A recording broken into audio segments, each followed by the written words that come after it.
Star Trek 57, M23, take 2.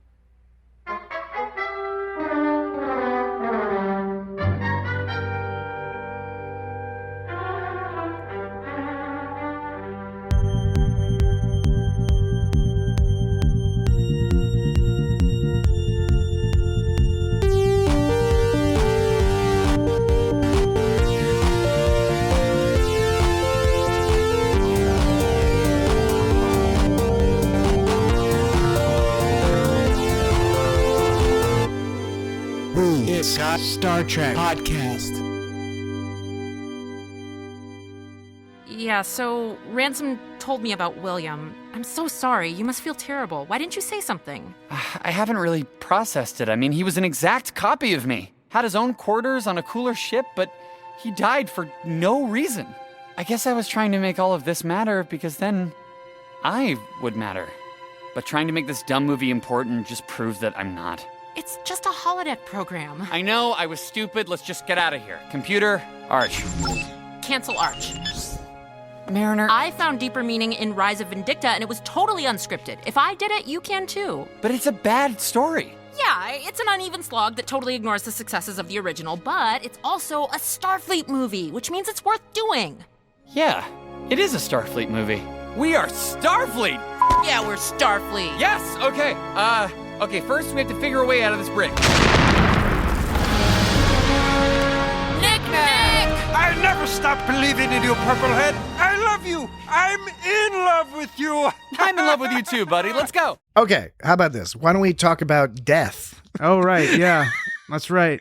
I forgot. Almost forgot. This is okay. All right. Before we talk about the death stuff. What was it? Oh yeah, It's Got Star Trek podcast. What are we doing? What's this? Where am I? Who's talking? Sorry, that was. What are we doing? Milhouse loses his glasses and he's all like, "What? Where are you? Who's talking?" How did you get over here? the top? I vaguely remember that. It was just really over the top because it's Simpsons reference. Yeah, because it's like you'd be able to tell who's That's talking an over by the top and under the radar reference Yeah, well, that was a fancy way of putting things in one. It was just funny because, and I'm explaining why it's funny because it's like his friends are talking and he can't see without his glasses, but presumably he'd be able to hear them, so he would figure out who. That's why it's kind of funny. I had gathered. Sometimes when things are disorienting, it overwhelms your other senses. Just like the intro to this particular episode of the It's Got Star Trek podcast. God, did we do it again? No, we're good. We said the name of the podcast. Okay. We are welcoming the people now. You said it. Welcome to the audience. The It's Got Star Trek podcast. This week we are discussing. Say it again, I dare you. Yeah, in podcasts, when you read podcasting articles, like Dr. Podcast. Yeah, Dr. Podcast or Ranger Podcast. Yeah, or, Ranger or Podcast. Podcast Fancy. Or Podcast Lights. No, that doesn't work. Podcast Fancy. Podcast Fancy. 3, 2, 3, 2, 1 podcast. Podfix. Cast Fancy. Instead of Cat Fancy. Oh, yeah. Cast Fancy. Yeah, that's funnier, but it's harder to make the connection. Is it though? Cast Fancy? Maybe that's what makes it funnier though. Is because it's harder to make the connection so that you are rewarded. Those people who make the connection are rewarded with greater laughter. But I would either think of a wizard casting spells or like a cast you put on your arm when you break it. Well, I mean, it's a multi-use joke. When I break your arm? Well, yeah, when you break my arm, you got to order Cast Fancy. But it could be you could be talking about casts, podcasts, and spellcasts. Saturday Night Live casts throughout the years. If I cast a spell and it broke your arm. Saturday Night Cast. And then I used your arm to beat you. Well, what if you rolled a 2 ones, snake eyes? And I rolled a critical fail. Rolled an 11 on a D8. What? That's not possible. Okay. It's Got Star Trek podcast. Anyway, what I was saying is in the podcast blogs.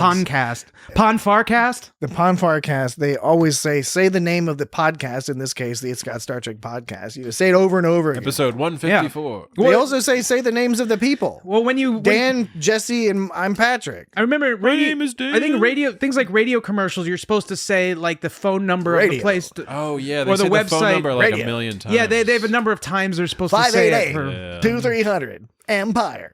That's 588-2800 Empire. Especially Get it today. like 588-2300 Empire. That's 588-2300 Empire. Don't forget 588-2300 Empire. Yeah. So yes, the It's Got Star Trek podcast. That's us. I'm Patrick, and that's Dan over there, and Jesse over there. Dan's over there. Yep. So stop looking over there. Look over here. Yeah. As Jesse noted, this is the 154th episode of the podcast. During this episode of the podcast, we plan to discuss Star Trek Lower Decks Season 3, Episode 8, Crisis Point 2, Paradoxus. So that's the plan. Yep. Yeah.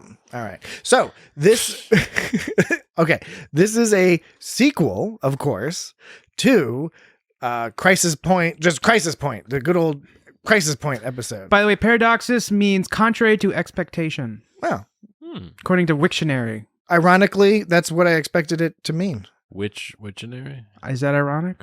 Because it's contrary to, okay, yeah. And that was pretty funny. Sophisticated, That right? was sophisticated. Sophisticated. Yeah. This is a sequel to that, as we lamely predicted last week, of course. It was in all likelihood going to be a sequel to that. With the same basic purpose of providing some character growth and development. I don't think anybody predicted Bucephalus Dagger. Which, does that mean... Is that like a horse penis joke? Oh, whoa. Or big penis? Isn't that the name of was that Alexander's horse or something? Yeah. Alexander the Great's horse? Yeah, Bucephalus. Something like that. And then familiar. Dagger could be was, a euphemism Could for be, well, phallus, penis. it's got the name of it's Bucephalus, phallus. So what does Buce? Naughtius Maximus. So this episode, unlike the previous one in which Mariner was working out some emotional stuff, this one, it turns out it's Boimler working out some emotional stuff. BUCE is a plant. Bucephalandra. But here you can also just call it BUCE, which is Buffalo mozzarella. which I guess is Buce. Buffalo mozzarella. But it's a genus of flowering plants in the family. So it's like a What? You're saying you can't pronounce the last bit? Yeah, and so Bucephalus means like plant penis. Okay, a plant penis. Yeah, All right. that's what I'm saying, but I'm probably wrong. I'm not making any connections to the wider Lower Decks or Star Trek world. I don't think that it means that. I don't think that's what they were going for. I'm just saying Buce, however you pronounce it, BUCE is a plant. Phallus means, What? wingy wang imagery. Wingy Wangs. Okay. Anyway, we can go on. All right. Well, I mean, so we've gone through the name, which is Dagger's just a cool name. Commander Doodle. We'll back up a little bit. Since things are going a little bit crazy. Rebecca Doodle. That was her name. Rebecca It Doodle. was in the credits. What, really? Is that her full name? Yes. We get an opportunity. First and last name? Yes. We get an opportunity this week Becky Doodle. to have parody jokes across the whole Star Trek cinematic Do you universe. mean parody as in Parody or PA? Oh, God.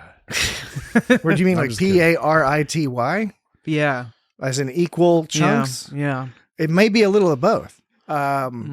But there are websites and discussion boards out there that go into the super details of every single reference. Do you see yourself as some sort of instigator? But I did think it made more of a sense catalyst. to Dag. call out some of the ones that maybe jumped to top of mind in this first segment of the podcast before we get into the meat of some of the character stuff. They had the whole Star Trek II research station action going with I think they even had like a Genesis device in the background. Although in this case it was on Europa, but it was the same basic shape of the regular station. They had the same uniforms on. Was there? Are you talking about the temporal laboratory on Yes. Europa? Yes, the temporal laboratory. Are you talking about when there was the Romulans? There was those the twins, the Maldonus twins or the Melpinar twins? What are you talking about?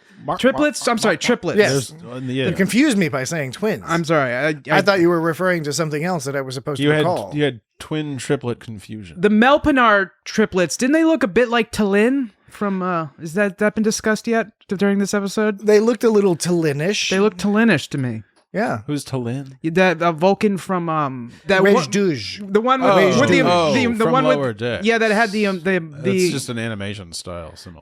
that had emotional difficulties. That the Right, Vulcan with the right. emotional difficulties. Tallinn. They look like triplets Tallinn. So Emotional difficulties. That is one way to put that plot line in that particular episode. right, she was unhinged.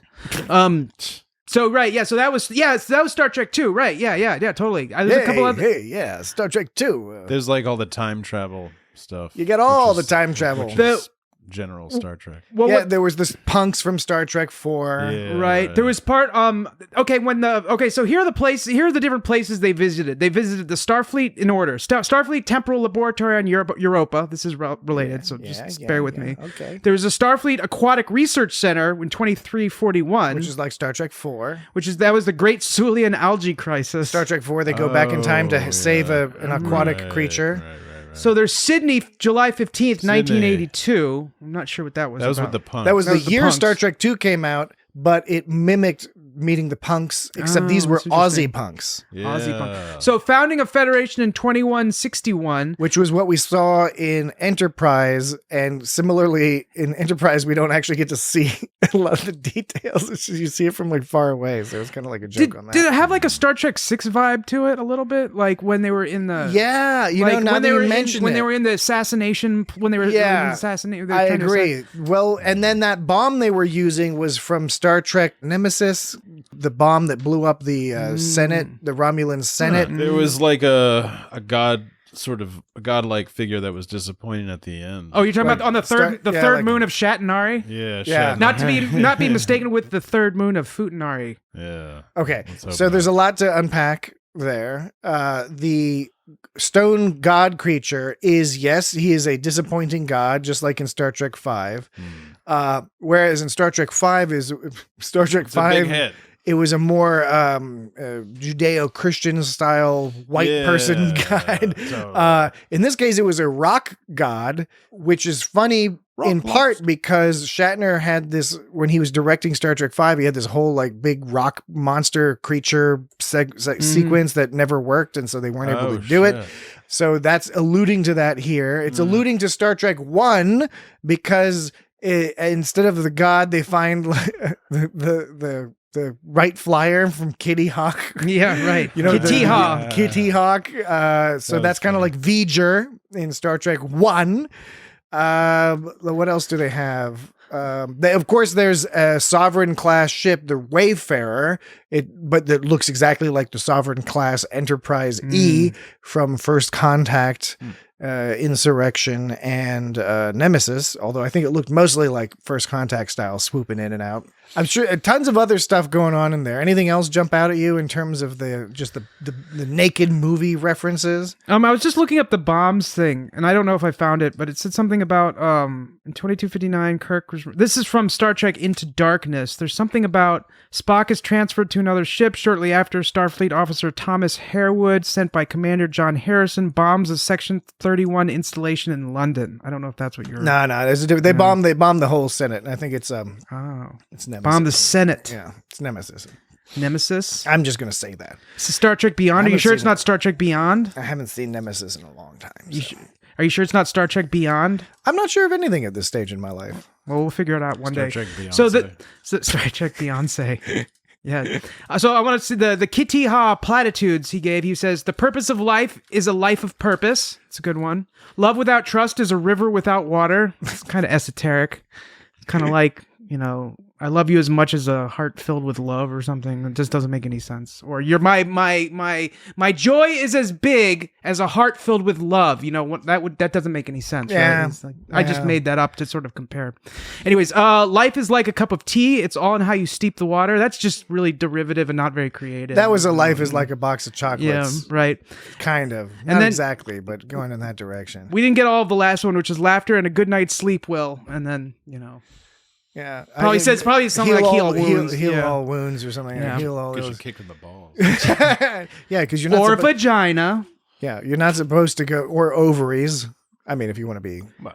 Oh boy. Oh boy. Oh jeez. Ah jeez. So we're talking about I guess Easter eggs from other kind of Star Trek-y things. Some of it's Easter eggs and some of it's hard to place here because this is very fan servicey in the sense that we are getting to jump around both direct references and tropes, just using all these various tropes, like the whole time travel trope repeatedly being used. I like the whole chronogamy.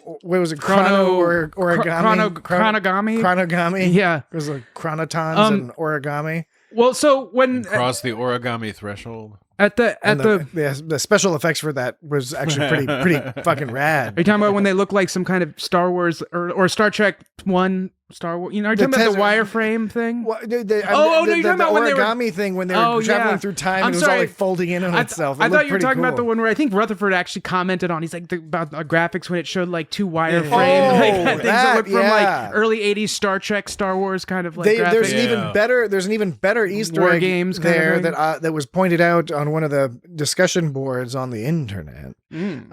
Which once this is pointed out to you or once you observe it, it's extra hilarious. Is take a deep breath. Once you observe it, you won't go back. Get ready you won't believe. Sit down, take a deep breath. Once you observe it, you'll never forget it. So number 5 will make you shit. In Star Trek 2 and in this episode, you know, these are the times where you see this whole here it's top secret. In the Lower Decks episode, it says top secret. In the Star Trek episode 2, it says something like authorization or something, but it's the same basic thing. But the funny part about the gag is that when you see the image from like, you know, the 3/4 view a little further away, and then it's zoomed in on just the message, right? When it's zoomed in on the message, it's clearly a different monitor than the one they're looking at. Like it's a totally different shape because the one they're looking at has like curves on it and nothing on the side. But when it's zoomed in, it's got all this like it's a square view and a bunch of buttons. Are you talking about the part where they had the graphic of the 2 wireframe to 2 ships pointing at each other and showing starting with the top secret and they were talking about it's all grainy and top and you're like talking about where VHS wiggly. Yeah, and they showed the lines between the ships. Not even VHF, it's like film strip wiggly. But they showed the looks like the targeting computer on an X-wing. You're talking about, kind of like, it looks like a targeting but on the X-wing. More badass. Yeah, and it shows how like time, the chronogamy breaks down the time barriers. It was talking about like, this is the beginning, this is the end, and now they fold into one or whatever. Yeah. Chronogasmic matrix. So wait, I didn't even notice that there was like, I thought it was a floating image. It was on a screen? I can't even remember now. It was not floating. Okay, my memory's terrible. So you're saying that there was a congruency or a what's it called when you have like a...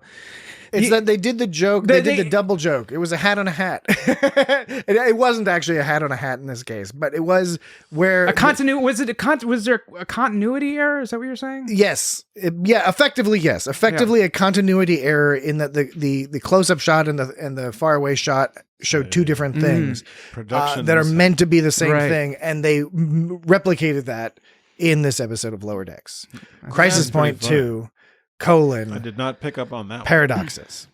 When the It's Got Star Trek podcast. Hey, number 2. Good job. You're listening. Did you know that we were doing the It's Got Star Trek podcast? It's not the bits slots. Bits. I'd say spit it out, but you're already doing that. Bits. The mitts got far black. parsec. It's got parsecs. It is fun just to let you spin in the wind a little bit from time to time. It's like, what's going to happen? He said spin a number of times. What's going to come next? I'm starting to twitch. Stuck in a loop. Spin far parsec. The Spin Far Parsec podcast. That doesn't make any sense. It does not. That was a lot of work for a lot of nothing. It's got sillies. Okay. So this may be jumping around a bit, but it is on the same subject. The part where Boimler was like, this is kind of bleeding into another part of the episode, but when Boimler's like, it's a bad story, and Mariner goes, yeah, it's an uneven slog that totally ignores the successes of the original, but it's also a Starfleet movie, aka Star Trek movie, but Star Trek doesn't exist, which means it's worth doing. And Boimler's like, yeah, it's a Starfleet movie. So the question is do you think they were referring to a particular Star Trek episode or movie? All of them. Or do you think they were just kind of making a general sort of admission about, like, I guess, Star Trek? I think it was just filling the role of, you got Star Trek 5, you got Star Trek Insurrection, you have these movies that people find disappointing, but there's still something worth being in there, you know? Do you feel that way even about Nemesis? No, no. I mean, I do. I think, okay.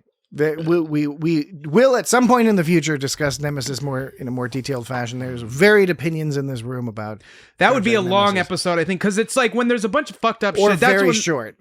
Or very short. Yeah, it's a because good my point. opinion of Nemesis is fairly simple. That's why I was willing Right. to state it right now, which Okay. is it's almost pointless. There's just not much there. I just don't really enjoy it. Yeah, I see what you mean. I have no problem with the people who do enjoy it, and I'm jealous. I wish I could get something out of it. Maybe I've waited a long time to watch it again because who knows? Maybe I will have matured, or maybe I will have regressed. I don't know. Maybe something will have happened to me that will make me enjoy it more. You feel about Nemesis how some non-religious people feel about are jealous of religious people, maybe. I can imagine that's. I don't think that's sort of an analogy. Most non-religious people are not jealous of religious people, but it's not uncommon to hear someone say, "I wish I believed in that," because then it would make life so much easier. I understand the analogy. I think probably is more accurate just to state that in general, and because I think this is something that I think most people can identify with, even if the particulars are not shared between me and the other people, which is you have a franchise, you love the franchise. The ideal scenario is that you are the type of person that can turn on any episode, any entry in that franchise at random and be happy to watch it and enjoy it. And that is not the case, unfortunately, for a very limited number of Star Trek episodes. And Nemesis is probably the only movie where I'd be kind of down if it was. I wonder what's the most bummer of a Star Trek episode in terms of just not cool to watch. There's Code of Honor, but the thing is even Code of Honor and Which one is TNG, that? it's the super racist. The Irish the one? one with the No, Africans. that's also a fucked up one. No, it's with the African coded people, with Tasha Yar getting in a fight. But but honestly, as horrible as that episode is, it almost transcends into this is now an interesting thing to it's evidence that you can use in a social critique of that period of the 1980s in Hollywood. So there's something that you can gain something out of it, even if inadvertently they didn't mean for you to. So fucked up that it's elevated to some It's worthy of analysis in that respect. It is not totally devoid of some sort of intellectual utility. Yeah. Hey, that was a pretty good way of putting it. Whereas, I'm not going to argue for or against Nemesis in that regard, because I think Nemesis I would argue that they made some poor filmmaking decisions. There's the one about I'm not a married man. I like that one though. A lot of people like that. Was that Q who? Q, yeah. Is that Q who? I'm Deja Q. I always get. Is the it Q Cupid? episode. It might be Cupid. It's got to be Cupid. I think it's Cupid. So my feelings on that episode are a little complicated because that line is funny. That's a good line. Yeah, it is, but it's just the whole episode. I understand. It's the same thing. It's not the best episode. It's the thing where I understand why some people are charmed by it and like it, and I respect that because I can understand why. But for me, I'm just kind of I'm just or the okay. Fistful of Data's episode we've No, mentioned that before. one's just bad. Yeah, that one's just bad. Fistful of Data's See, sucks. Cupid, I can respect. I can respect Cupid even if I don't particularly enjoy it. It's all good. But the Fistful of Data's it's not like I disrespect it, but you know what I'm saying. I'm actively I'd it's rather. sort of like There's other ones to watch. Yeah, there's other ones to watch. There's other ones to watch. Yeah. There's a few Voyager So I'm all episodes good that- with Cupid. I just want to be clear on that. It's Have you just seen I this? just don't Have you enjoy seen it. this Lower Decks episode? Oh, which one is that? Well, this one. well, Lower Decks is all about commenting on other Star Trek. So I think as long as we're talking about Star Trek, we're good. We're as gravy. long as we talk about Star Trek on the podcast. Would you drink bubbled? Where is this going, man? Carbonated gravy soda, bubble tea. What kind of gravy? Would you drink brown gravy? White pepper gravy? No, brown gravy, carbonated brown gravy bubble tea. Is that a reference to Star Trek Lower Decks in some sense? Was No. somebody drinking. So why are you bringing it up? Bubble tea? I don't know why I brought it. Because you brought it up. I'm cool. By the way, I'm cool with you bringing it up. Are I'm the confused bubbles because you brought it up right after talking about how gravy? things should be related to Star Trek. Because I used that colloquialism. I He's said insane. He's out of his I said mind. it's all gravy. Because we were talking about I didn't even Jesse hear that. Jesse was joning on us for not talking about Lower Decks, and I was like, well, Jesse all was Star Trek- joning on us. I was joning. You were. I was joning on trying us. to, You're trying to stay on task. Yeah, you were trying to hurt us. And I much respect. He was calling us jabronis. Right. No. He was implying that we were being jabronis. And I was like, hey man, it's all gravy. And then I was starting to think about carbonated gravy drinks, and then I started thinking about bubble tea because I said bubulated. Started thinking about carbonated gravy drinks. Yeah, So- but I said bubbled gravy drinks, and that made me think of bubble tea. So then I thought But of would- carbonated gravy bubble tea. Would boba tea just be a glass of gravy and just like chunks of like mashed potato or something? Carbonated- Instead Chunks of giblet. And you- Carbonated tea doesn't work. Oh, peas. You could whether just have it's gravy peas. How about just some green peas instead of boba pearls? okay, well, sure. Instead of you could- tapioca pearls, peas? I was thinking of green peas. That sounds better. Okay, than I was thinking tapioca. boba. like sweet peas. I was thinking about. Yeah. Okay, I was thinking kernels of corn. About, okay, yes. or melon balls. Melon balls. I was thinking about just boba jello, but like you were. That's fine. That's fine. However you want to have your carbonated gravy bubble tea is okay with me. You could probably That carbonate sounds it. disrespectful. You could probably carbonate it by using one of them soda streams. You could just stick it in there. You'd ruin your soda stream probably. All right, how about this? Oh, yeah. How about this? It's take a break. It's about time we take a break. God, so, we didn't even talk about anything, did we? Could you hand know me we a paper did. towel, sir? We're going to take a quick break. So please enjoy this word from our sponsor, Tom Johnson's Gravy Boba Tea.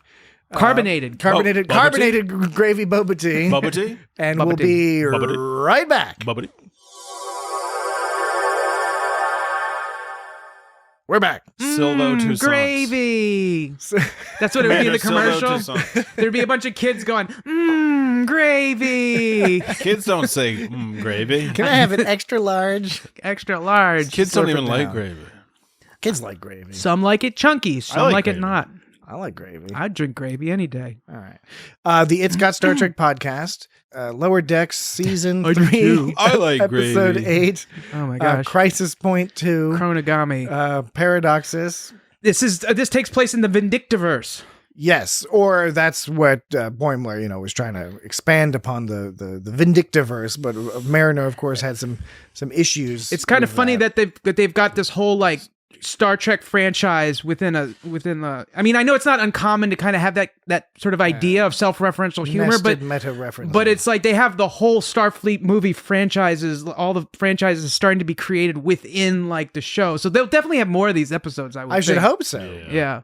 I think, and it's a good framework for doing the emotional heavy lifting in an environment that is where the stakes are the emotional stakes and not the life stakes. And I think that's one of the things that benefits that. Like that's what's good about a lot of hologram episodes, holodeck episodes. Because it's like their time off, and so they have time to reflect instead of like time to. But you still work time on to the stress mission. out. But you still feel like it's progressing things like in Yes. terms of the characters. I want to say that like so this is another one of those episodes. You could compare it to the what was last week's called with the exocomp with Peanut Hamper. Mathematically perfect redemption. That's right. So you And could it was the Elysian Kingdom, which for some reason all three of us fucking forgot the name of the Elysian Kingdom. We kept referencing the Strange New Worlds episode. Oh right, we forgot The Elysian Kingdom. We kept saying Elysian, whatever. The ethereal plane. Whatever. We're Something. old. Our brains don't work. Oh, we don't care. Yeah. We don't, Well, I mean, but we do. but we do, but we We can't beat care ourselves too up much about it. because we'll get really sad if we do because we can't help it because we're old. But you said this is another episode. So let me that dot dot dot. That dot dot dot. Dot, dot, dot. And that dot dot dot is as follows: Ellipses. ellipses. It's got that similar vibe, only in the sense that you're taking a break from like what's going on. And what I say is take a break from what's going on because Take a vacation from your problem. It's a side adventure. it's not the same as going to Ryza and romping around on Ryza. This is like they're exiting from all forms of plot. There's nothing going on in the regular world. They're off in their own holodeck world. Right. So it's kind of separate universe in that respect. You could look at it like that. It's got all the characters, you but most of the characters are holograms. You got Star Trek. You could look at it like that Fly episode on a little bit of that we Star talked about this last week. That Fly episode on Breaking Bad. Breaking Bad. Yeah. And what was that other reference we used? The man who shot Liberty the facts Vans. of life. The Facts of Life? No, the Lost episode. So so I'm saying you Empty could, nest. oh, Jesus Christ. Amen. You guys got to calm down. Just like calm down. Just like for a second here. I am calm. No, you're not, because you can't go 2 seconds without interjecting. And not just talking to you, Jesse. I'm talking mostly about both of you. Mostly about both of you, different strokes. So you could say that they're very. Now it's going to be impossible for you to fucking stay quiet. Now you're just like exploding with things to say that are nonsense. I'm not talking. I'm not.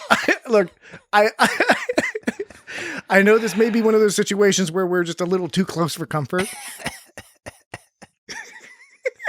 I remember, like, I think it was last week or the week before I kept interrupting you and you freaked out and were like, let me just finish my point. And I'm like, oh, interesting. I find myself going and saying, interesting, that pisses you off a lot. Yeah. So, look, all I'm saying is that this episode shares some in common with last week's episode in the sense, what is so... I'm sorry, I'm listening.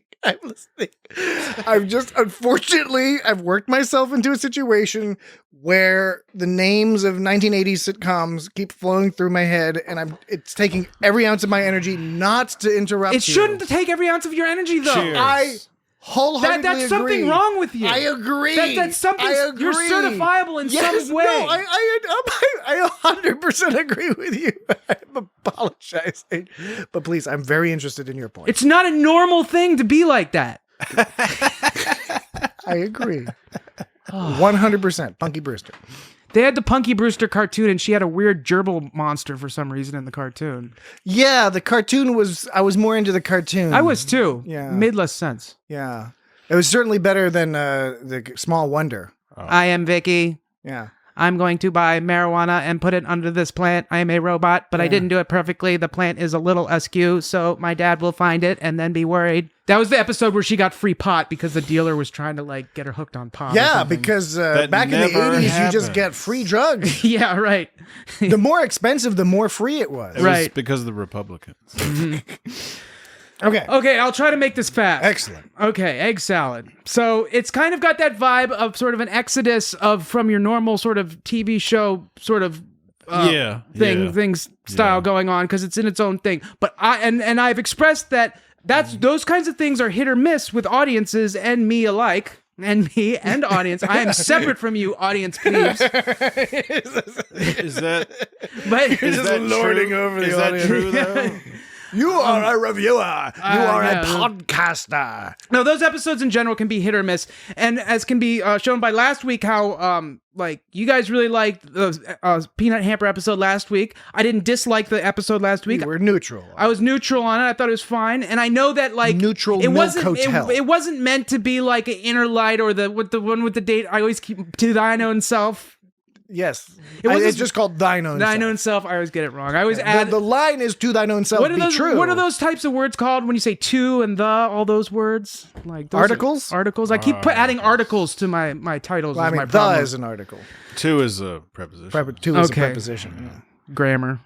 The math of I know, words that I right? never understood. Kelsey grammar. We're always ready to like smack you with some. Well, you can't say it like that. Shouldn't you have said it So, like this? Language is an evolving concept. I understand the Peanut Hamper episode wasn't supposed to be some exploration onto visiting another planet. That whole episode, but to me, felt Penis like hamster. that episode felt like just a setup for the joke. That whole episode was just a setup for the punchline, which is spoiler alerts if you haven't watched last week's episode. That you should have watched it. Come Oh, on. You gotta man, keep come up. on. You gotta keep up. It was for the punchline of how Peanut Hamper reacts to the situation. That's what the whole episode was, and that sometimes like I'm not always into like episodes of things that are just all there just for the punchline. Although the punchline was good, it was a good punchline. It was a fine episode. Okay, the reason I'm saying all this stuff is because even though this episode has that similar sort of world of like separating from the main flow of the show, I really like this episode. And see, I think they did it awesomely. What we were just talking about, how they take this episode and they're like off in their own hologram world. And Jesse, like you said, they're still like, and Patrick, both of you said, they're still sort of contributing. They're still sort of moving it's emotional, it's not like, there's not like a physical plot going It's on. the But emotional stakes. emotional stakes, exactly. And so I want to make it very clear that like even though this had similar vibes as the last episode in certain respects, in other ways it was totally different, I was really into it, and I'm not like Mr. like, yeah, everything has to be plot all the time. Like, I like that they sort of move things forward and like explored. They're being themselves because they're they're on R&R. Mm-hmm. They have time off. Rest and They're relaxation. playing a game. Yeah, they're just playing a game.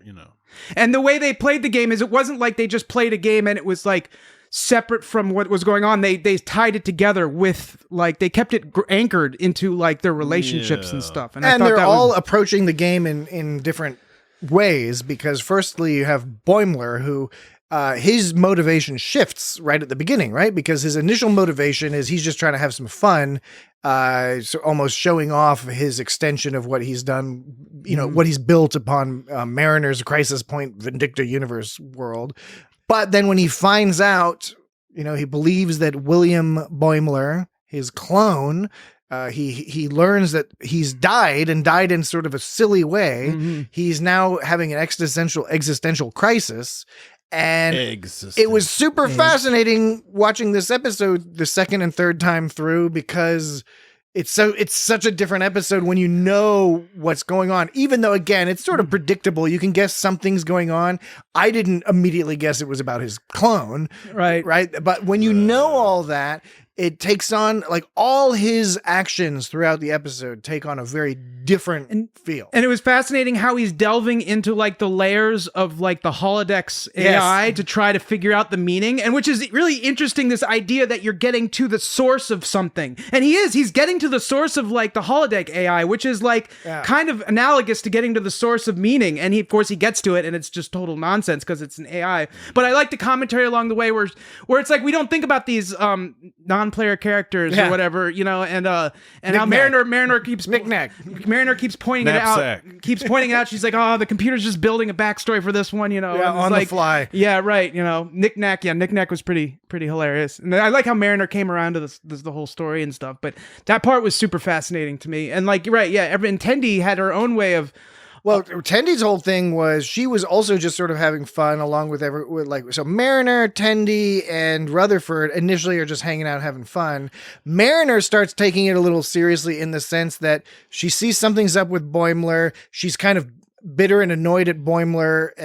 He's on her turf, basically, right? With his whole thing, right? So she's aggravated with him. He's dealing with his emotional turmoil from blah, blah, blah, clone dying.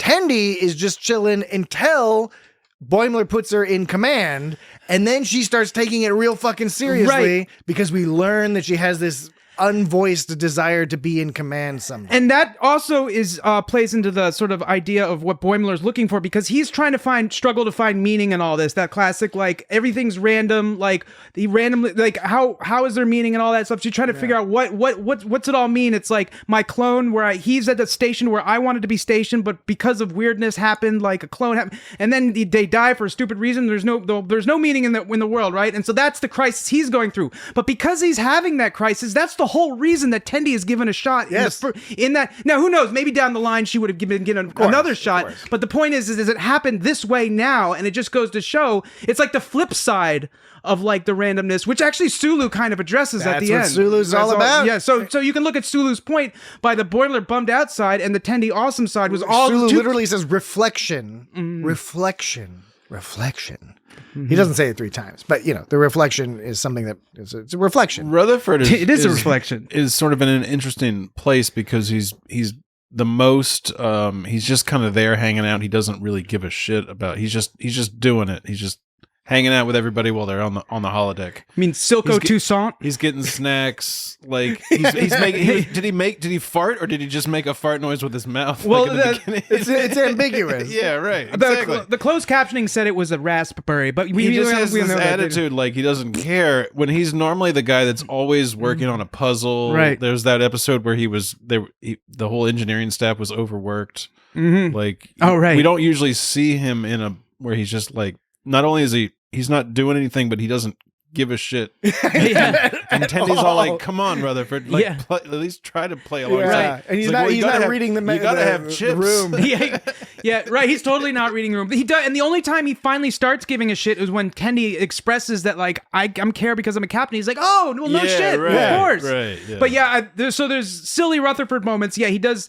this weird fake Cajun accent. When it was Cisco. Are you going to try to do that weird fake Cajun accent? No, there's not a chance. You're not going to try it? No, Silco Toussaint. I wonder if that was supposed to be like Cisco to. Never mind. I don't know. Silco. Silco's the name of a character in Arcane, in the Arcane cartoon. Oh, that was a good cartoon. Which is a very good cartoon. It's probably unrelated, but probably. Yeah. I'm not going to do. Do you want to do? Does anyone else want to do a Cajun accent? I don't do Cajun accent. No, I don't either. No. I can go like they are hard. I can do like, remember what's even harder to do is a Creole accent. Yeah. Yeah. It's an even harder one. Yeah. Which is which? I couldn't even tell Because you. you don't even hear that one too much. Oh, the Creole one is the Everybody- more French one? Well, that's the one that's more like the city. The Cajuns are out in the country. Which is the one that Ninja Turtle character Leatherhead? Remember that crocodile leather, or if it was an alligator rather, Leatherhead from the Ninja Turtle I cartoon? do remember Cajun. Leatherhead. And he was always like, "I guarantee." That's like, a Cajun accent. That's Cajun accent. The guarantee shit. Yeah. What about the Rat King? What accent was he? I was blown away that the Rat King is a real thing. That's, Oh yeah, Rat King is that's a real. fucked up. But in It's a bunch real of life, rats creating a monster organism. yeah, it's just when the rat's tails Yeah. get glued together from all the feces and Yeah, saliva. it's and disgusting. Stuff. It's not a dude with red hair and a bandana. No, right. But it is some kind of weird, turns into a weird, like, meta-organism thing. So he does the weird Cajun accent. He gives the raspberry right before the movie starts. And then Tendi tells him to shut up.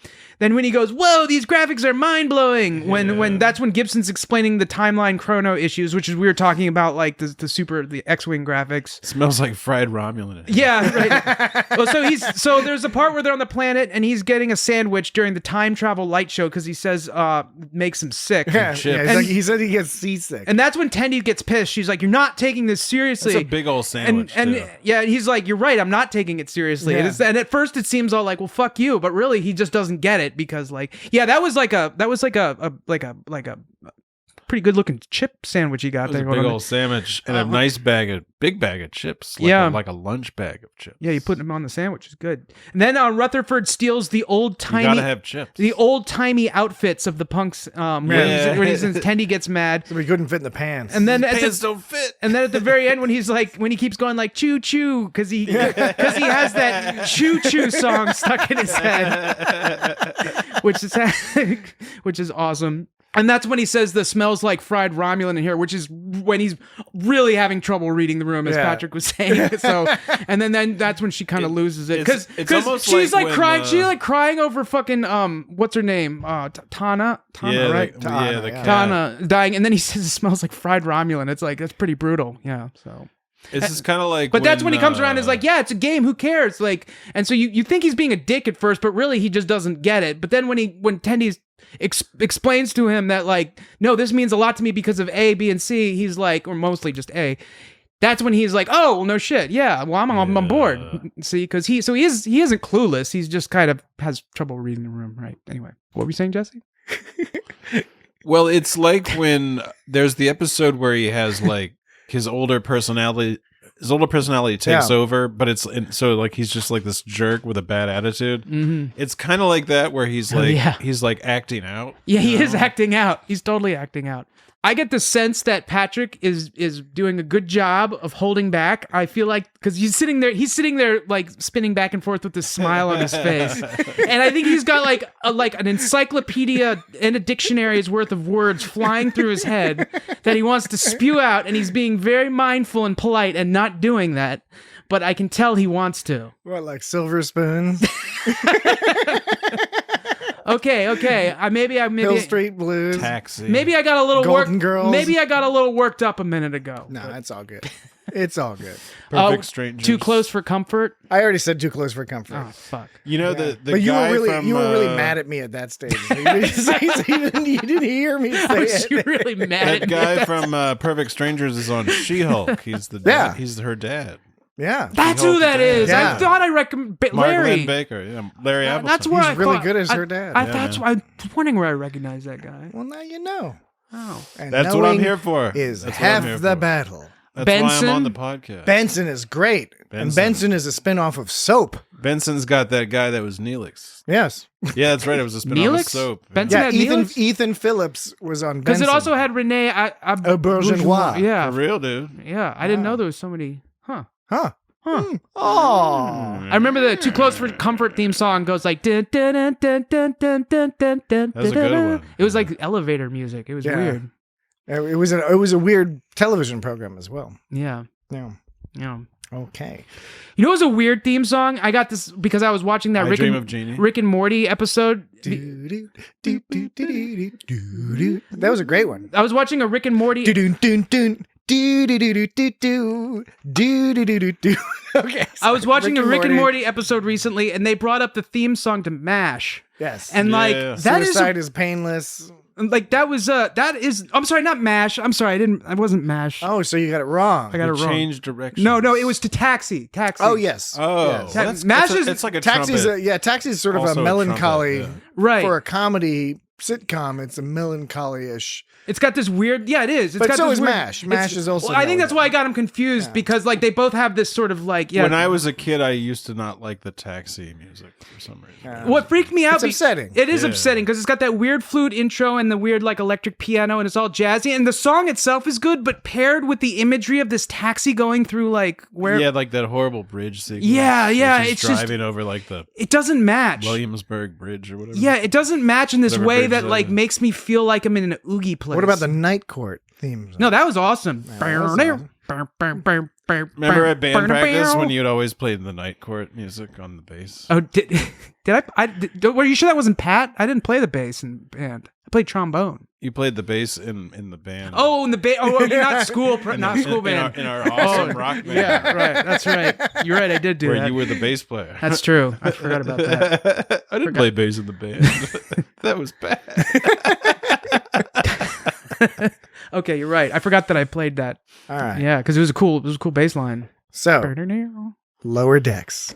Oh man. Lower Decks. Lower decks. Lower Decks. So lower decks. Lower Knickknacks. Lower decks. Lower decks. Lower decks. Lower decks.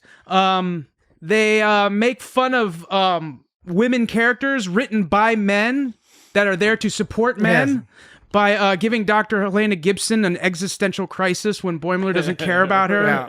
And that whole thing it's like creepy and sad because she's like, I don't know what to do. It's like But I don't know what to tell you, lady. But it's like really it's got that sort of it's really got that that gives it that satirical bite because it's really just making fun of like those kinds of characters written and like now that they don't have anything to do, it's like now they're like, what if this was a real person? And it's really sad. Yeah, that was pretty funny. Thought that was cool. I like that awesome face Freeman was making when he freezes the program. When they freeze the pauses program. the program. Yeah, because it's true. Have you ever done that? Has you ever done? Has this ever happened to I you? do it all the time. Where you When I like pause the thing and they 'Cause make it some weird I'm face. watching TV and like, my baby starts crying and I pause the TV. You're like, baby, I'm all here for you. Don't cry, baby. Baby, don't cry. Baby, don't cry. Pause the TV. The way you said that, Jesse, it could be interpreted either your child or your baby. I was talking about my baby child. crying. I know. I'm a character. I speak in a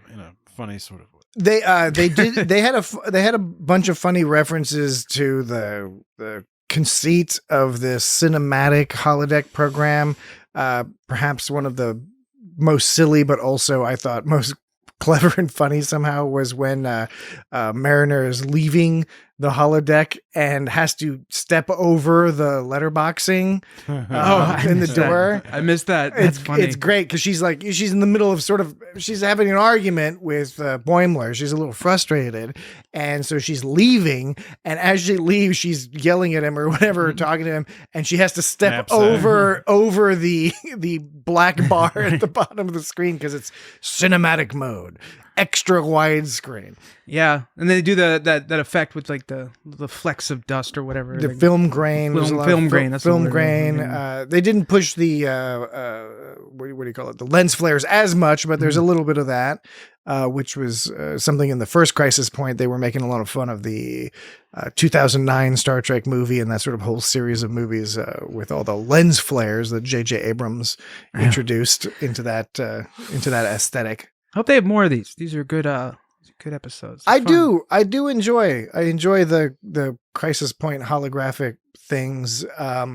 So how about this? We'll take another break and then we can finish up. We'll talk a little bit about the resolution to this story with Sulu. We'll go into a little bit more detail on that, and as well as wrap up any other little things going on there. All right, so we will be right back. All your favorite segments. All right, we're back. We've returned. You finally remember that. Oh,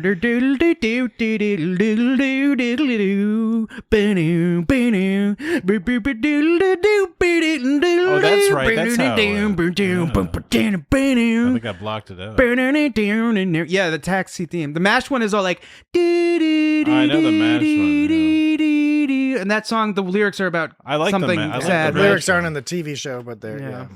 I like the MASH theme, and I also like the taxi theme, but the taxi theme does not mesh well with the imagery of the taxi opening. Because, like you said, it's on that fucking bridge looking all grimy, and then you've got this, like, kind of super grimy, like old school New York City. It could be weird. It could be that there may be a disconnect in terms of the blue collar nature of the theme song and the trade that the sitcom is focusing on. In this case, being a taxi driver and the ancillary positions surrounding that. We were sort of born in the suburbs, so we have this bias against. We do have perhaps a class bias that makes us uncomfortable. I know with the blue collarness. We were bourgeois. We didn't even know it. I'm fine with Taxi on its own. I'm saying the intro imagery combined with the intro music is off to me. I understand, and I agree with you.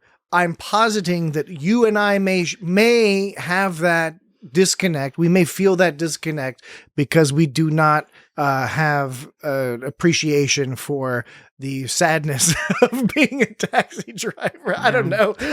I'm just throwing it out there. I don't know nothing about no taxi driving. We are pretty fancy. I mean, you're the fancy of us all. Yeah.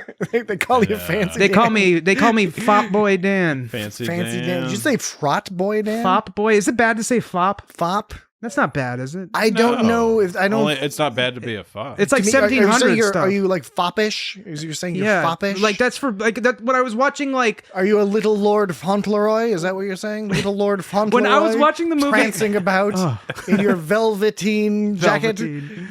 What was that? Velveteen on the ground. What was it? Prancing about the ground. Gentleman knows the difference. It's like it's velvet, not velveteen. A gentleman must know the difference.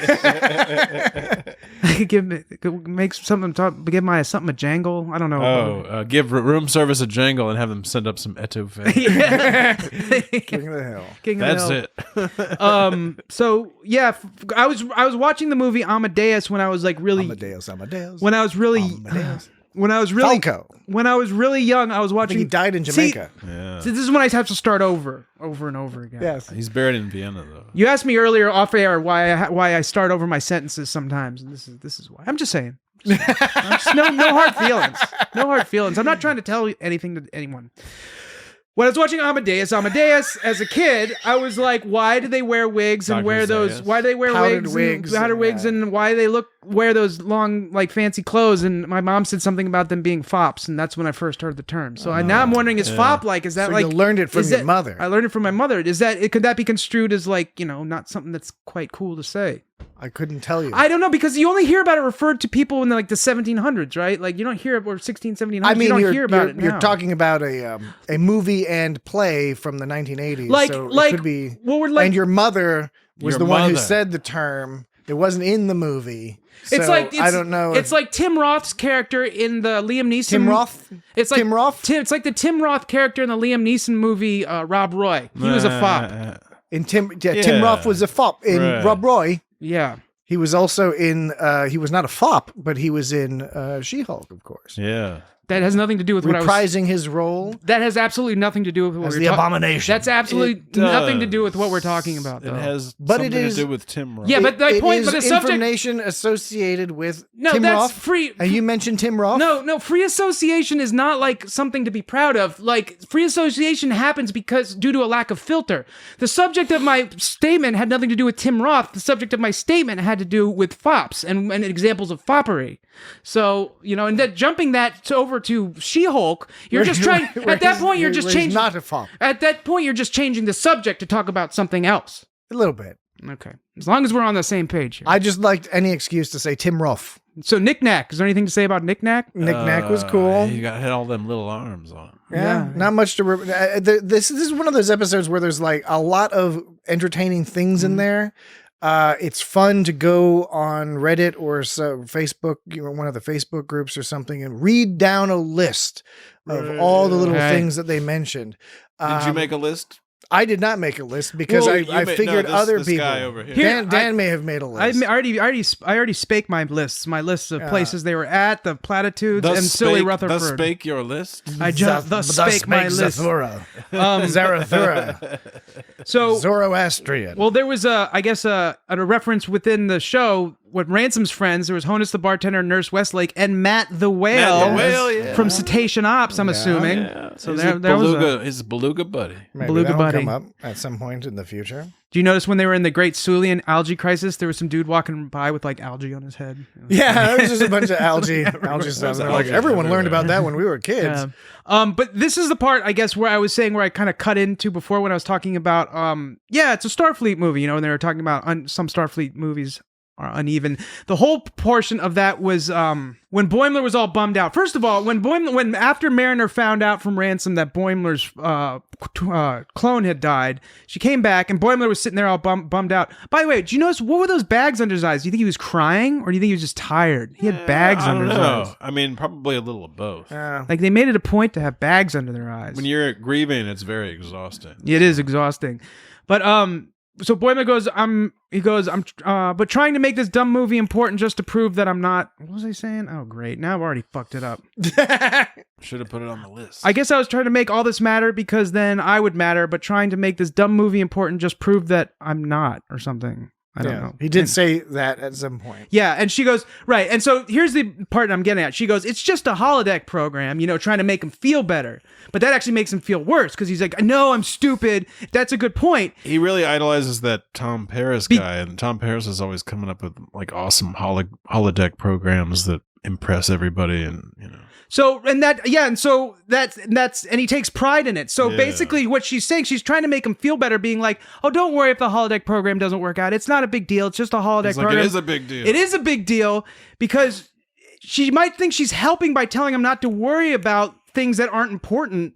But saying that, she is really just implying that something that's important to him is actually unimportant. Yeah, right. Which is bad. And it's important to him to make this thing. And it's important to sort of express himself and do this thing this own way. And for her to sort of minimize it by saying like, oh, it's just a silly thing, And so I thought that was a astute take on the situation. Especially since she, of all people, should have understood the therapeutic value in that. Since for real. where the first one was all about that, fundamentally. I didn't think about that, about Tom. Selective amnesia.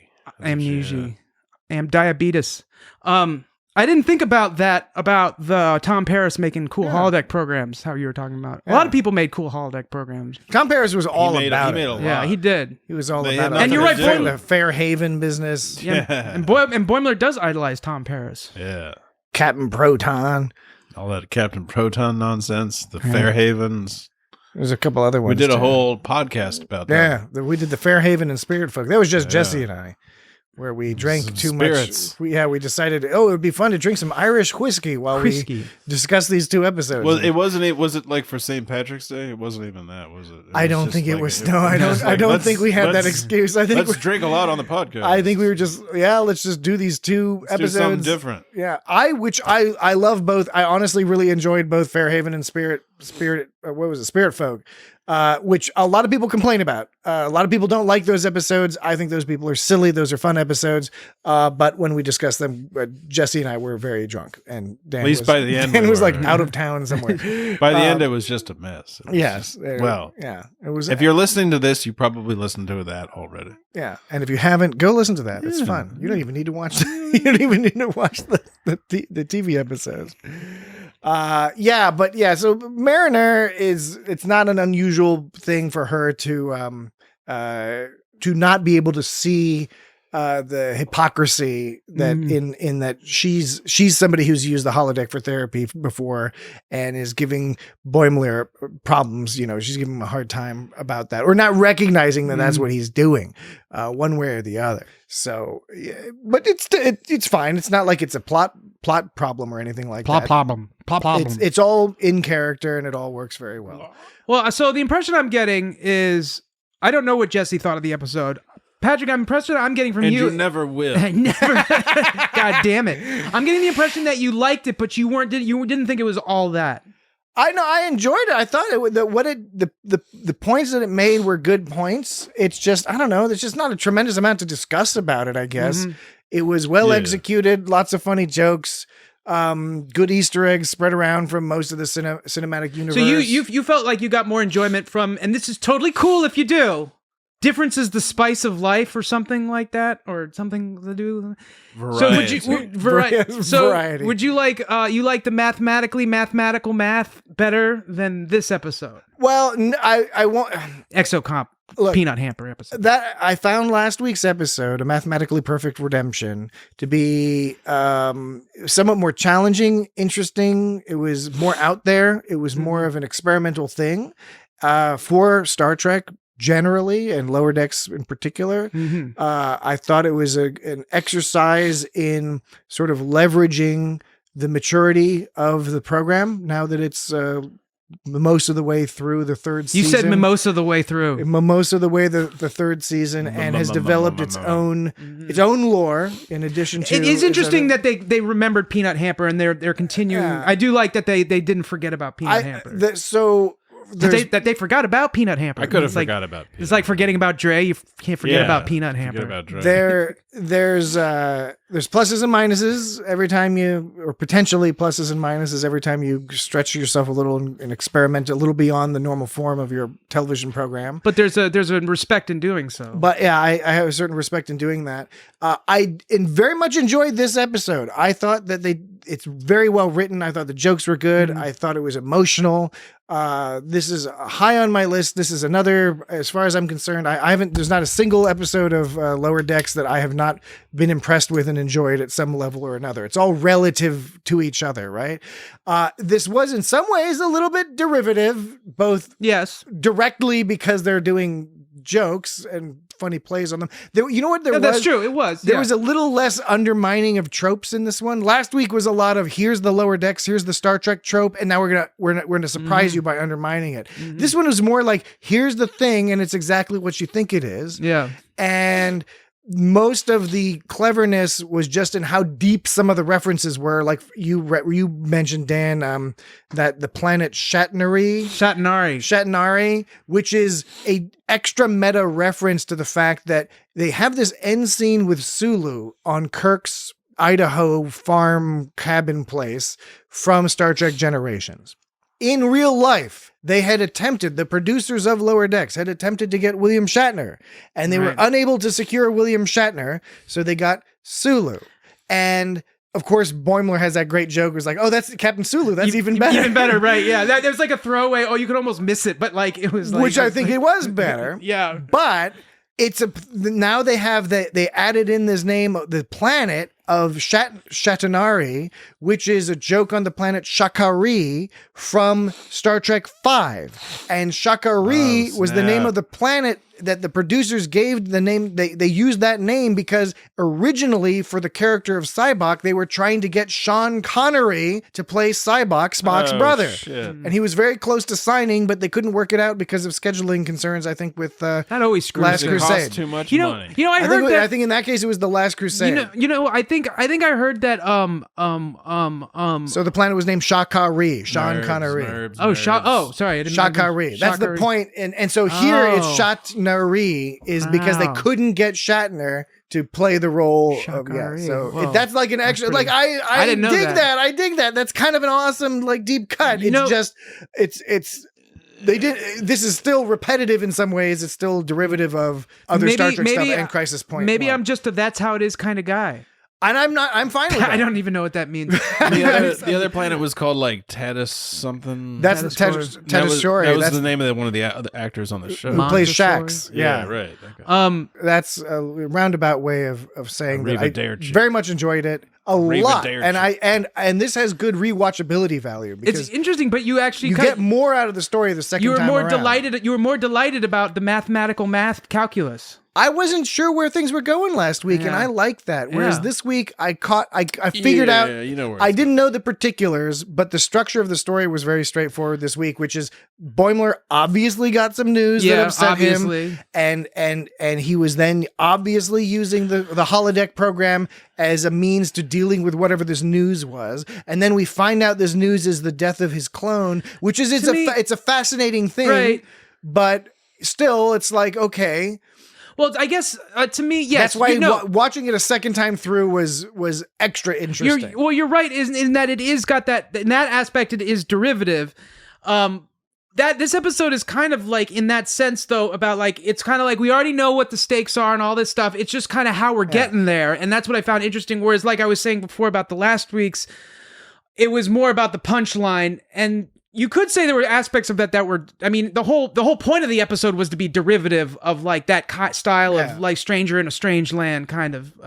Last week they undermine the expectations, and this week they do an excellent job of giving you feeding into your expectations in very excellent ways. So there's all delightful. My tone keeps sounding like criticism, but it's not. No. I enjoyed it. But no. I didn't ask you if you didn't like it. I asked you which made you feel a little more tingly in the pantaloons. Was it the? This was more of a sit back and watch. Mm-hmm. Others are more like lean forward and watch. Yeah. So I think this was a sit back and watch a little bit more. Which one did you enjoy more, Jesse? Or is that question of more kind of a bullshit question? I enjoyed them both. I mean, this one, it was still an enjoyable episode. You know, It just wasn't. It wasn't like a groundbreaking episode. No, it definitely wasn't groundbreaking. It was a callback to another episode. Mm-hmm. It was a thing like where a lot of cartoon shows do a repeat of like, this is the episode where we do this kind of thing, and it was perfectly fine to do that. Right. They they did their own style, and it had all the delightful little lower decks bits. So it's interesting. Both of you, if you had to pick one of the episodes to take and snuggle with, you would pick the mathematical one. Which one do you like mathematically better? What is it called again? A mathematically perfect redemption. A mathematically perfect redemption. You two would choose. Perfect you two would choose to snuggle with that episode, and I would choose to snuggle with this episode. No, I don't think I would say. If you had to pick one, no. If you had to pick one to watch over and over and over speaking, again, it would be. This is the episode I'd watch over and over again. The last week's episode would be too much for me to watch over and over and over again. But it's too thought provoking. The last week's episode, that's the reason I don't want to watch it over and over again, is because it does its thing. It's interesting. It's weird. Mm-hmm. I agree with you in the sense that in the end, it's somewhat slight, but that slightness serves a greater function of some interesting. This one is a series of jokes. Yes. Well, okay. That's kind of like the last one was a little bit too. I don't know. This one had character development. To me, it was her Peanut Hamper's reaction to like that classic scenario. Yeah. And that was, well, anyways, look, you've all been giving very thoughtful answers, and the impression I'm getting, these are good answers. Really? You think so? But when it comes to you're basically saying the question of which is better is a dumb question. So that's fair enough. I'm not saying that at all. That's you saying that. Because none of you will pin down to which one that you enjoyed more. But you make a good point where you're saying, but you made a good point by saying like, this one I would watch more, but the other one I appreciate it for a different reason, so it's totally different. So in that way you can't compare them, Yeah. Because like you can enjoy something more. They're different episodes. Like Leaving Las Vegas with Nick Cage was a great movie, but it's like hard to watch more than. Oh yeah, it's like Deer Hunter. Yeah. Seven, brilliant movies. I don't ever want to see them again.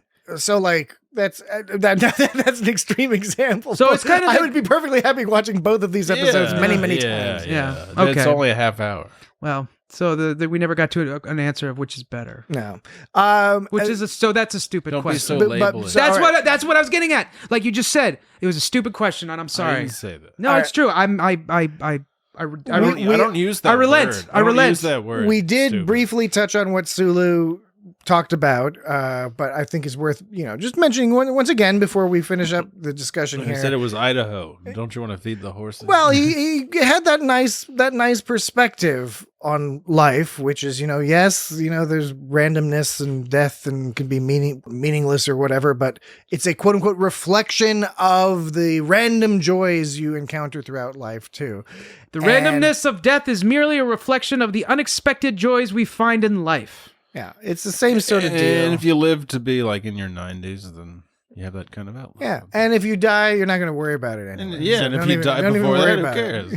You're dead. Other people might worry about it. You just did. You don't need to be worrying about it. What are you worried about? But that's not an insignificant moral position to take and a moral dilemma to put Boimler in. I like when Lower Decks does that, where they remember or they remind the audience that this is a proper Star Trek show, and they're often dealing with, in fact, almost always dealing with proper Star Trek level type concerns, some of which are existential ruminations on what a conscious entity's place is in the universe. And it had that like hazy look to it, just like it did on the movie. Like, yeah, where it has that sort of like in the Nexus, dreamy, Nexus-y style. How they made things look on more like that's like more of a TV. Boimler thing. makes some comment on marrying was it Leanne from his from his raisin farm? Did we all meet those women were into him on the raisin farm, but Leanne was the one he was into. Right.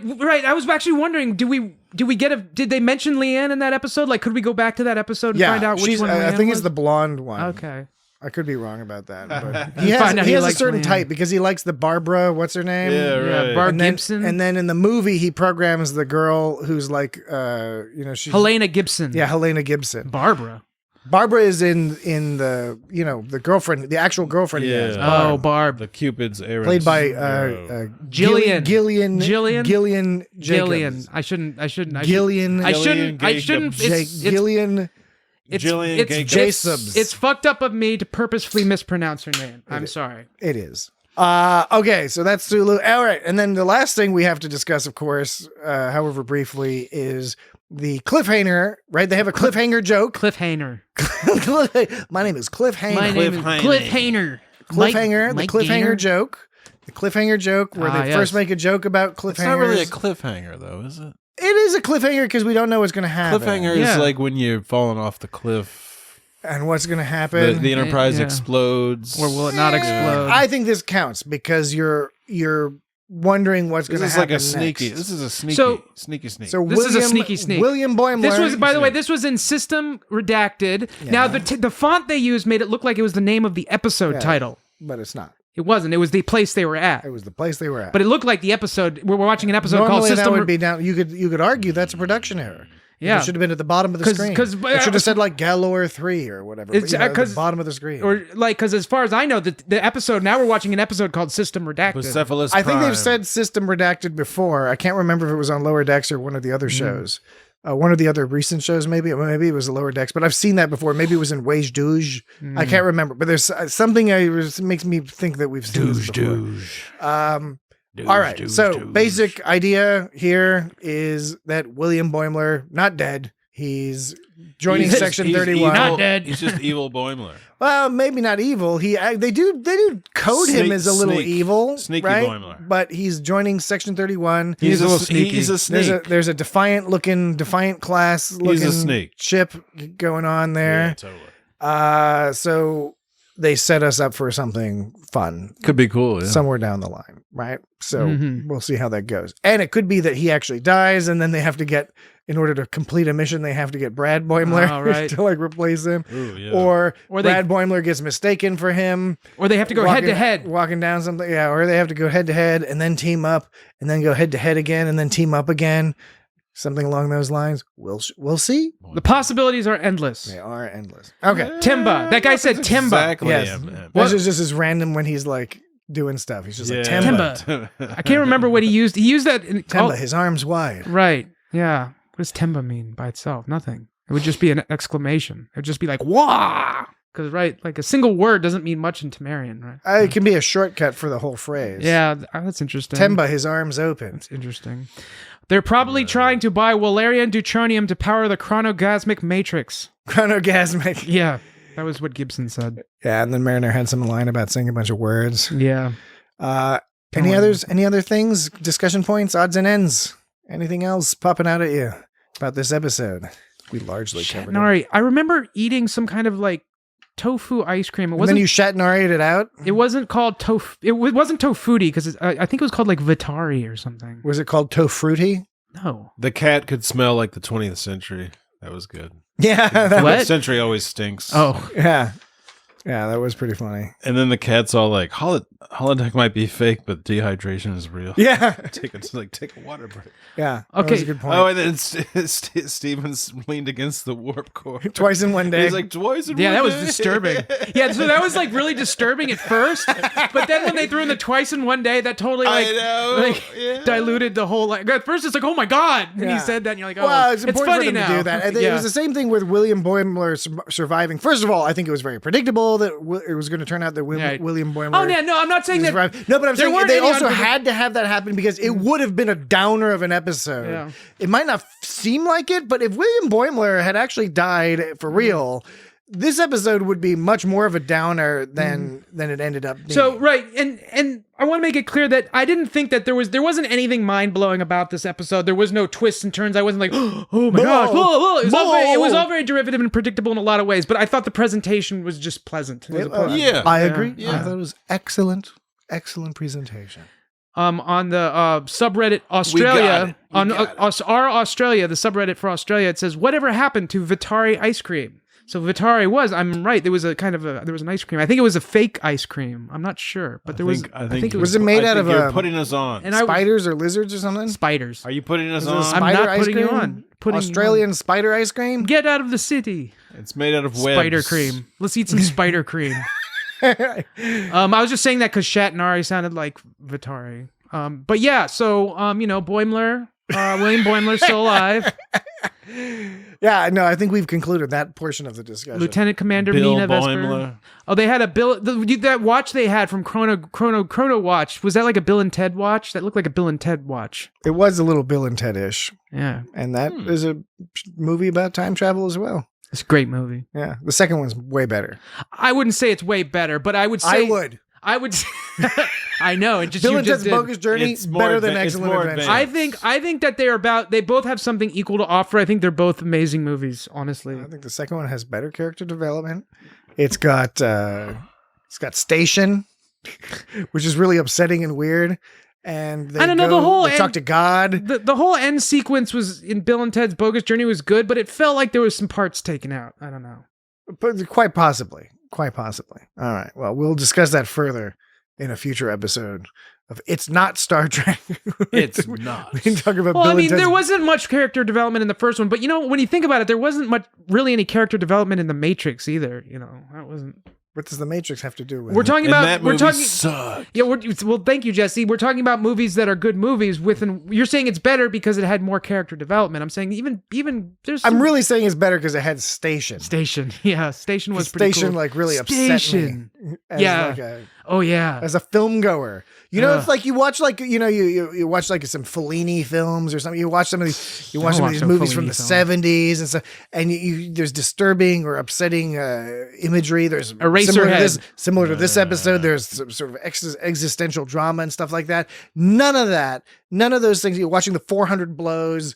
None of that impacted me as much as watching Bill and Ted's Bogus Journey and dealing with that.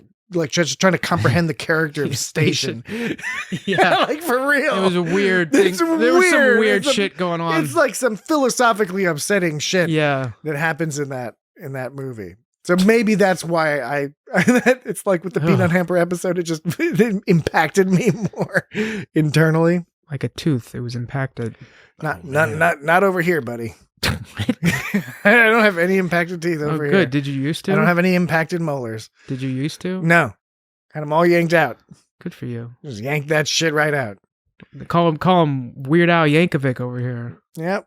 Weird Al yank my tooth. Yeah. Okay. So that does it for this week. Next week, I don't know what they're gonna. I don't think they've released the episode name for next week yet. It's the 9th episode. It's the penultimate episode. You love that word. Anti-penultimate is even better, but I missed out on that. This is the episode we were just talking to. Well, you still have time. Well, we just concluded talking about shit. the anti-penultimate Fuck. episode, and then they've got the You just missed penultimate it. episode. I and then think there's gonna You be the missed it ultimate literally episode. right after we finished. I think by the time you say anti-penultimate, I think there's nothing else we have to say. Yeah, probably. So, in the meantime, It's got Star Trek. you can rate and review, Apple Podcasts, like and subscribe, you can shut the fuck up. Facebook, Twitter, YouTube. YouTube. Oh, no. He already said YouTube. Are you having a heart attack? www.itsgotstartrek.com. Tickle in my throat. Oh no. www.tickleinayourthroat.com. That's unaffiliated. We are not Don't affiliated. go to- I don't know what that website Whatever is. that website is, we're not affiliated with it. Dan is merely a member, but not in a governing capacity. As far as I know, you're not. Throat Ticklers Anonymous. Oh man, don't go there. Yeah. All right. So that's concludes all the major business. This psychologist guy that I saw once was telling me that like he had a friend psychologist who had a patient whose patient was sitting there, and he had this fetish about he liked things like itching at the inside of his throat, and he said at the end of their first session, the guy like reached into his mouth and pulled on a piece of dental floss that was connected to like a plastic fork that was hanging in his throat the entire session. The dude tied one end of dental floss around a fork and the other end around a tooth, And he swallowed it. so he could just pull it back out. And he said like his friend psychologist guy just like almost lost his shit. Yeah, Like, I bet. so that's ticklemythroat.com right there. That psychologist got a lot of money off of that guy. Yeah, right. Yeah, for real. All right. Well, we've conveyed most of the relevant and irrelevant information, and so we will be back next week to talk about the penultimate episode of Star Trek Lower Deck Season 3, and whatever that ends up being called. We look forward to talking about that with you. So, or at you, really. It's really more Talking at you, Talking yeah. at you. Smell you later. Fuck talking to or with people. We can interact Talking with you. at them is all what We it's can all about. interact with you on Twitter and Instagram and YouTube. We can interact with you that way. But in this forum, But in the pure podcast, the core entertainment portion, the core piece of artwork that we're providing is non-interactive. so if you got an opinion about what we're saying right now, you can just eat shit. I mean, you could write at feedback at itsgotstartrek.com. Oh, no. You and we can could They go, can respond to it. contact you us. can go. You can contact us, but They it's just sort of can't an do it immediately. It's an asymmetrical, Communication, right. non-live communication. So Yeah, you're right. Those are the So opportunities. I still got to be careful about what I call people. No. Well, I mean, I love people. Within reason. I don't want anyone to eat shit. I'm just being fun. all right. Well, we'll find out. We'll find out how much truth there is in that statement next week on the It's Got Star Trek podcast with Dan and Jesse and me, Patrick. Wow. Bye-bye. Thanks, Captain Sulu. I think I can live with that. Happy to help a fellow Starfleet officer looking for answers. Oh, great, awesome. So, can I ask you what it was like working with Spock and Uhura? Was it weird using the crystal buttons on the Enterprise? Oh, did you practice daily with the sword? I'm kind of a sword guy myself, so. The horsey's going to bite you now. What?